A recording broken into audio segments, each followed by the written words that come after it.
Baik Bapak Ibu sekalian yang saya hormati, untuk kesempatan pertama, Kill Ladies First, kita berikan kesempatan yang pertama kepada Ibu Dr. Niketut Puji Astuti Laksmi yang akan membahas tentang peran perempuan dalam kepemimpinan pada prasasti yang tersebar di pegunungan Bali. Baik, kita beri tepuk tangan yang mulia untuk Dr. Niketut Puji Astuti Laksmi. Mari Ibu kering podium.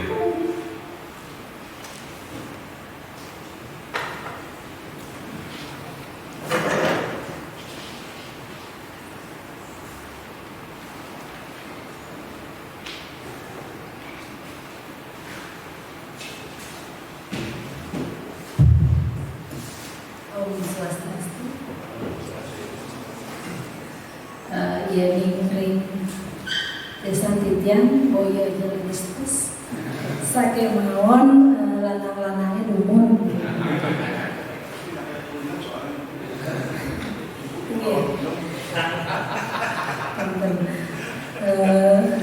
Yang kalau merasa dari santukan yang para sumbernya sendiri niki perempuan sampun enten sami nyarengan ring paruan iki sami guru senior dan minaban hari muda pengalaman dan juga mungkin umum setiosan ring ke titian color tentang pasti berbahasa Bali santukan yang saking budok ke agak jauh ring golongan drill kalau puri kita juga mantah uang jeru jabe mantah telur karena sampurna yang mantah ngangen bahasa Indonesia sampaikan tentang cacep bahasa Bali ampura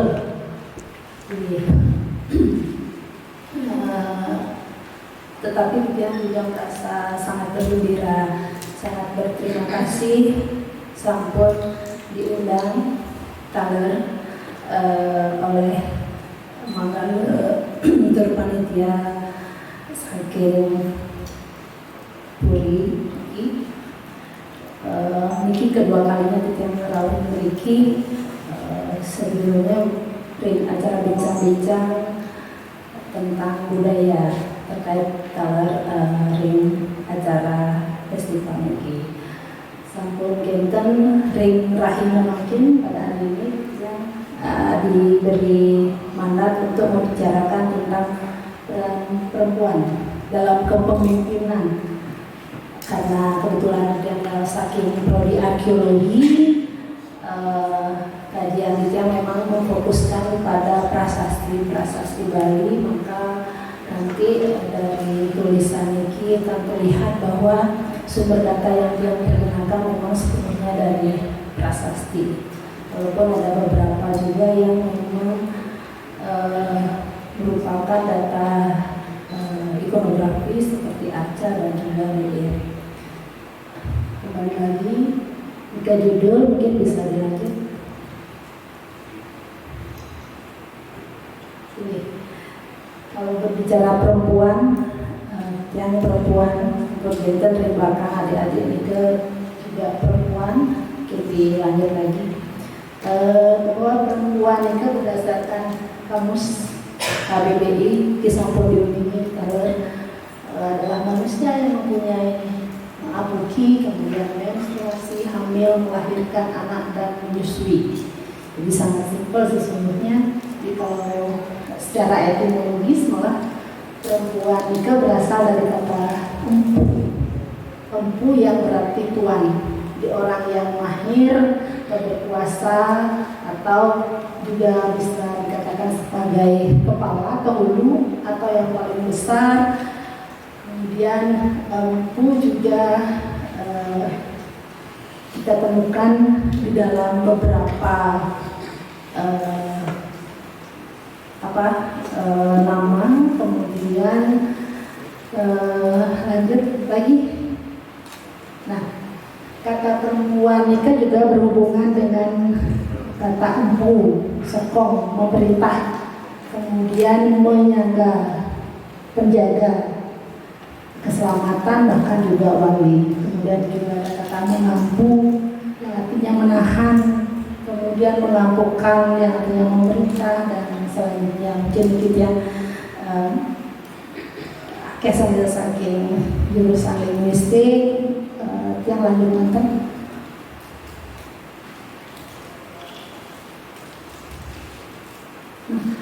Masa Bali kuno yang menjadikan fokus dalam kajian ini sesungguhnya juga sudah pernah dia sampaikan. Yang maksudkan sebagai masa Bali kuno itu adalah masa ketika ditemukan data-data berupa prasasti berbahasa Bali kuno. Yang pertama adalah prasasti Sukawana 1804 Saka, ditemukan di daerah dari desa Sukawana. Kemudian yang terakhir adalah ketika datangnya penaklukan dari kerajaan Majapahit. Jadi itu yang masukkan sebagai masa Bali kuno, karena dari situlah kita mendapatkan data berkaitan dengan kerajaan-kerajaan yang ada atau yang pernah ada di Bali. Dan karena prasasti-prasasti itu tertua dan yang awal-awal itu ditemukan di daerah pegunungan, khususnya di daerah Sukawana, kemudian Kintamani, dan terutamanya adalah di sekitaran pegunungan Danau Batur, maka yang kira kajian ini memang erat berkaitan dengan perempuan-perempuan nantinya yang akan kita bicarakan selanjutnya dalam rambut berikutnya. Kemudian kalau berbicara tentang kewilayahan kerajaan Bali kuno, sesungguhnya memang bukan hanya di pegunungan, tetapi juga sampai ke daerah dataran rendah, yang mulai dari dataran rendah ke utara. Sesungguhnya itu justru malah merupakan pusat atau awal masuk berkembangnya kebudayaan Bali yang mendapat pengaruh dari luar Bali, jadi di utara ke, kemudian juga masuk ke daerah selatan. Jadi dari Kintamani ke selatan ke Bangli, kemudian Tapak Siring, dan juga sampai tentunya di daerah sekitar Gianyar. Dan pusat-pusat kebudayaan pada masa Bali kuno itu memang ditemukan di daerah sekitar Das Petristan. Karena di jalur barat Nikel atau yang sekarang kita sebut jalur Buleleng dan Pasar itu memang belum mungkin terbuka, walaupun di daerah pegunungan Batu Kari, kemudian di daerah pegunungan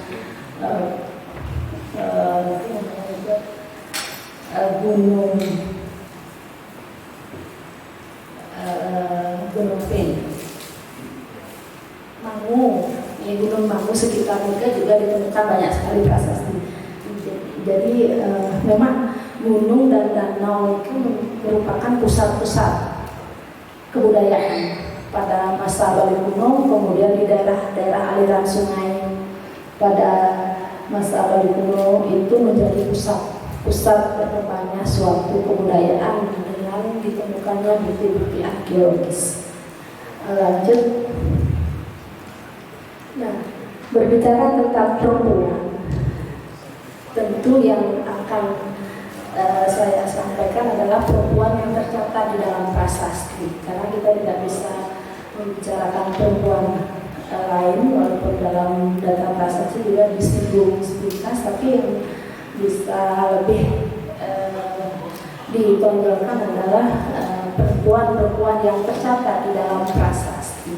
Jadi ada beberapa prasasti yang ditemukan dari masa munculnya kerajaan Bali kuno, yaitu yang pertama ada Sri Subandrika dan Madewi. Nah, beliau adalah permaisuri dari Sri Haji Tabanendra Warmadewa.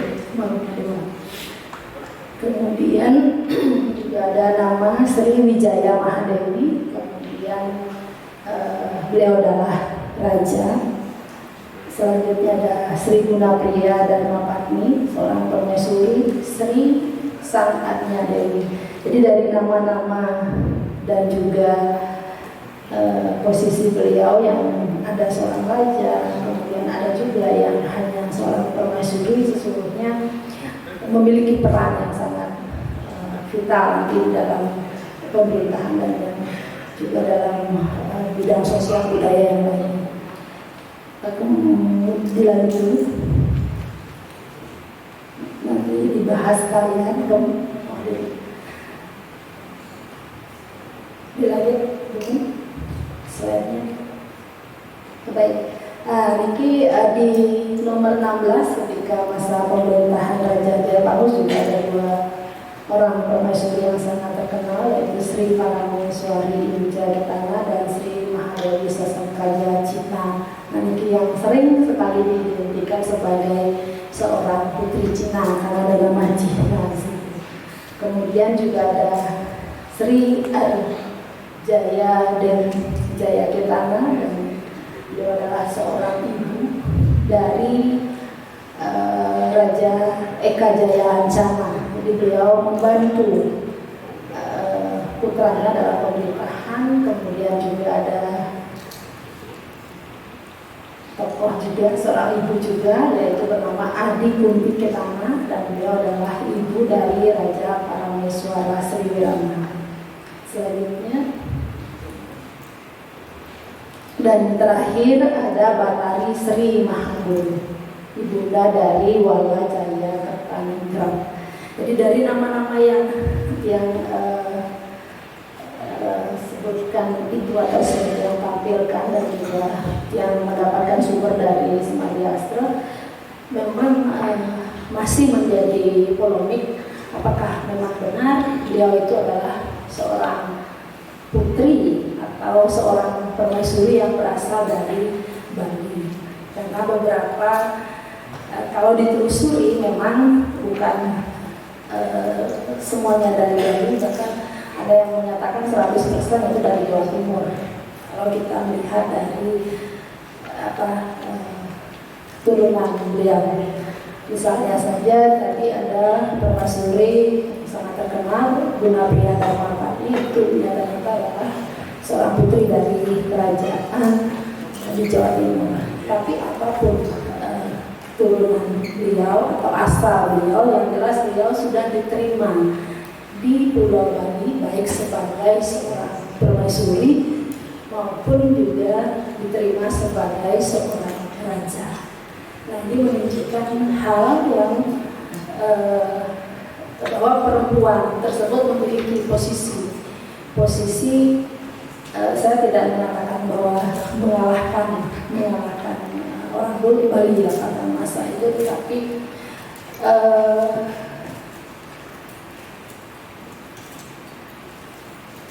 mungkin memang pada masa itu terjadi polemik kekuasaan. Jadi Bali itu selalu menjadi daya tarik bagi orang di luar Bali, termasuk pada masa itu.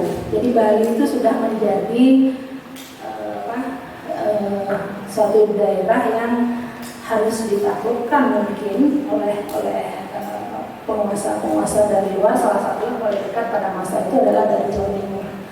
Dan yang menarik adalah kekuasaan itu bagi masyarakat Bali justru bukan permasalahan yang perlu dijadikan hal yang membuat Bali menjadi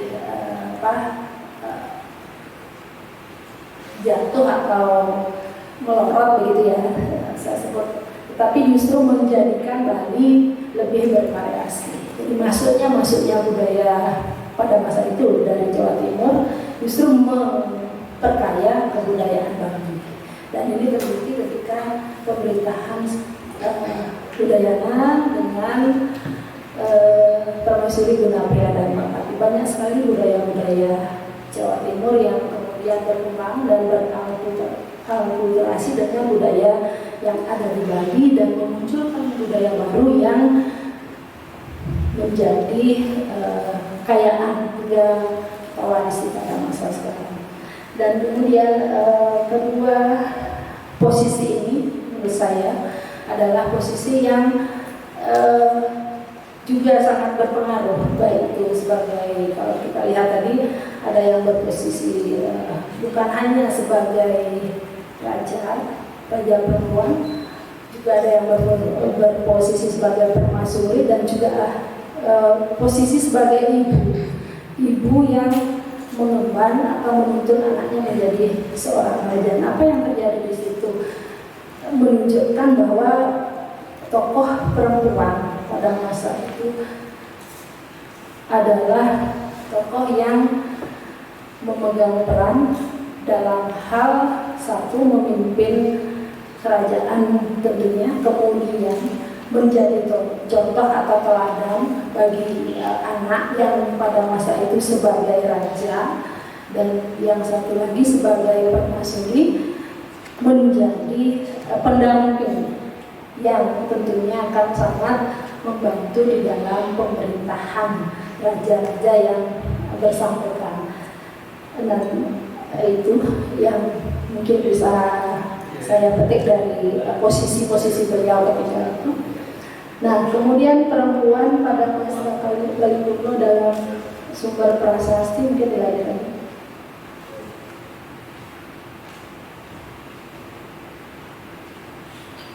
Kembali ya.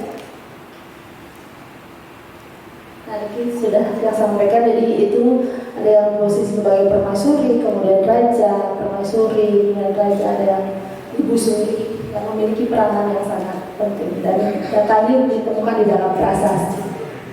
Lanjut lain. Nah, keberadaan perempuan juga ditemukan selain berdasarkan data prasasti, juga ditemukan berdasarkan data ikonografi. Dan tokoh yang sering diwujudkan di dalam bentuk seni arca pada masa Bali kuno adalah tokoh yang dikatakan sebagai perwujudan guna pria Dharma Patni, yaitu permaisuri dari Raja Udayana. Di beberapa arca yang mungkin sangat terkenal itu ditemukan di Bukit Putri, karena dalam prasasti dengan jelas disebutkan beliau adalah permaisuri dari Raja Gunapria Dharma Patni. Nah, kenapa diwujudkan sebagai seorang tokoh itu sebagai Durga Mahesa Suramardini? Sebenarnya ini juga menurut saya sangat menarik, karena tokoh pertama, tokoh Durga Mahesa Suramardini itu adalah seorang bukan orang ya, adalah dewa dari sakti dari dewa Siwa. Nah, ketika seorang perempuan disetarakan mungkin atau diwujudkan sebagai karakter dewa atau Durga Mahesa Suramardini, itu tentunya akan terlihat betapa kuatnya tokoh tersebut di dalam fungsinya sebagai seorang permaisuri. Dan memang ada beberapa yang mengatakan ketika masa ini bahwa saking kuatnya si Gunapria Dharma Patni sampai mengatakan bahwa Udayana adalah tokoh yang bisa dikatakan dalam tanda kutip pahit bangkung begitu. Tapi menurut saya tidak seperti itu.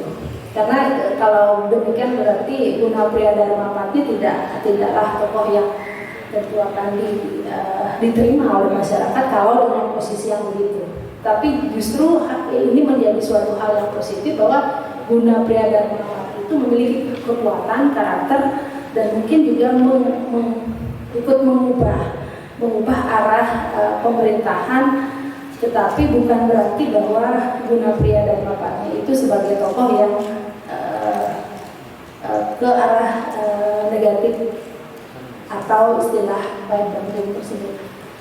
Itu kemudian mungkin dilanjutkan. Dan selain tokoh yang dikarakterkan atau yang diwujudkan sebagai karakter Durga Maesa Suramardini. Jadi perempuan pada masa Bali kuno itu juga diwujudkan sebagai Arca Hariti. Nah, Arca Hariti ini ditemukan di Gua Gajah. Saya kurang tahu apakah masih ada, apa sudah hilang ya. Waktu itu sempat juga terjadi kehilangan arca-arca di situ. Dan di sini menunjukkan bahwa seorang perempuan itu merupakan lambang kesuburan dengan jumlah anak yang bahkan tidak bisa terhitung. Nah, ini menyatakan bahwa perempuan itu memiliki kekuatan juga di dalam mengampu. Jadi tugas utamanya tadi adalah mengampu, menyayangi, melindungi anak-anaknya, dan ini bisa diwujudkan di dalam bentuk atau karakter dari seorang dewi yang disebut sebagai Dewi Hariti. Lanjut.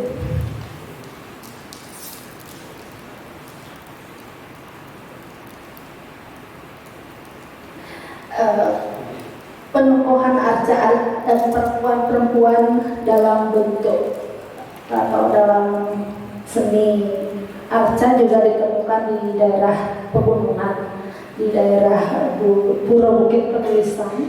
Jadi di situ ditemukan sebagai perwujudan dari Mahendradatta. Jadi Mahendradatta selain diwujudkan dalam bentuk Durga Maesa Suramardini juga diwujudkan sebagai seorang dewi yang berpasangan dengan Udayana. Jadi dikenal dengan nama Arca Sejoli atau Arca Perwujudan Mahendradatta di Pura Penulisan. Kemudian di Pura Penulisan itu juga ditemukan Arca Betari Mandul dan beberapa arca betari yang ditemukan di beberapa pulau di Bali itu menunjukkan bahwa seorang dewi atau seorang perempuan atau seorang perempuan pada masa itu memiliki peranan yang sangat penting, sesungguhnya bukan hanya di bidang pemerintahan tetapi juga di segala bidang kehidupan. Silakan dilanjut. Nah, relief yang saya tidak akan ngomong banyak karena ada tokohnya di sini. Tapi di relief yang dulu ditemukan juga karakter perempuan yang semua unik. Bagaimana seorang perempuan mungkin bisa dilanjut lagi, mungkin yang dilihatkan yang relief yang perempuan saja. Bagaimana seorang perempuan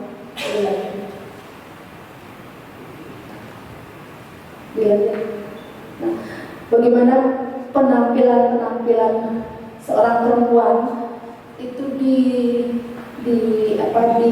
diwujudkan dalam bentuk relief. Saya juga mungkin nanti akan dibantu oleh Pak Prof. Karakter-karakter perempuan seperti apa yang bisa kita lihat di situ. Salah satunya mungkin adalah seorang perempuan yang memang memiliki status sosial yang tinggi. Nah, kenapa demikian? Karena kita bisa melihat dari hiasan yang dipergunakan oleh seorang perempuan itu dan posisinya di dalam relief itu yang ditakutkan dengan sangat anggun, dengan posisi yang sangat feminin, lalu menunjukkan bahwa perempuan pada masa itu memiliki kualitas, memiliki kelas, elegan gitu ya, mungkin dibandingkan dengan kaum perempuan yang memang sangat bekerja keras gitu pada masa itu. Silakan dilanjut. Nah, itu posisi-posisi perempuan di dalam relief yang dulu.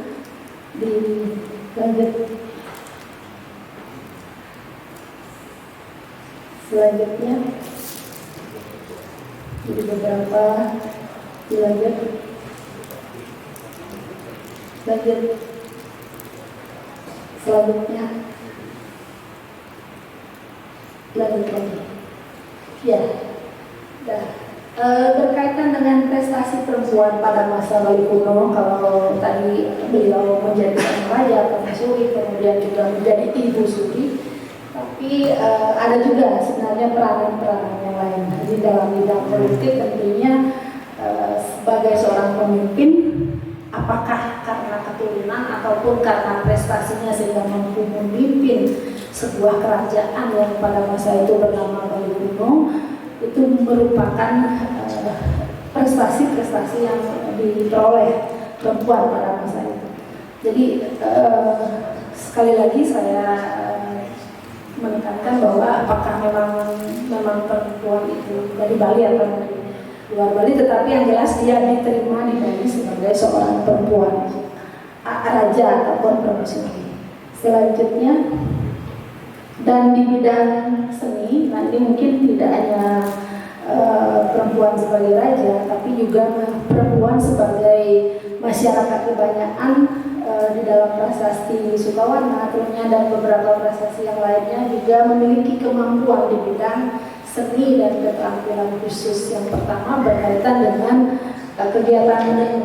Jadi sudah sangat bisa dipastikan bahwa aktivitas menenun mulai dari proses pembuatan kain, maksudnya pembuatan benang, pembuatan mewarnai kain dan hingga menjadi suatu produk atau benda-benda yang di dalam prasasti disebut lawean, bedihan, basahan, tenunan itu pasti dikerjakan oleh perempuan. Jadi dalam hal ini perempuan memiliki prestasi di bidang seni dan keterampilan khusus. Dan ini bisa kita temukan sekarang di daerah Tenganan Pegeringsingan dan memang dilakukan oleh perempuan. Selanjutnya, nah berkaitan dengan keterampilan seni juga ditemukan di dalam seni arca yang menunjukkan bahwa perempuan-perempuan itu memiliki identitas, memiliki karakter di dalam penggarapan wujud-wujud dari ikonografis dari arca tersebut. Selanjutnya lagi, dan di bidang ekonomi dengan adanya istilah Bani Grama itu menunjukkan bahwa perempuan juga terlibat di bidang ekonomi.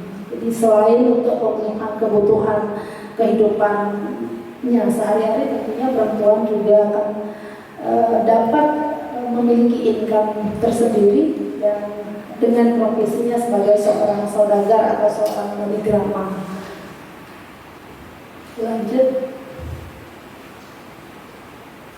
Selanjutnya,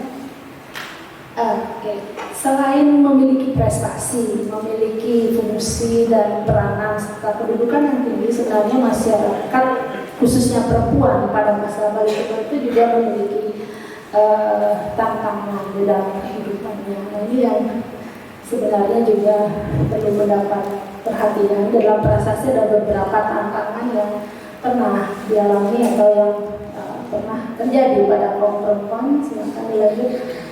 Di antaranya ada tindak kekerasan. Di dalam prasasti memang tidak secara gamblang dikatakan bahwa itu adalah kekerasan yang menimpa perempuan. Tapi dengan adanya istilah-istilah, salah satunya amumpang,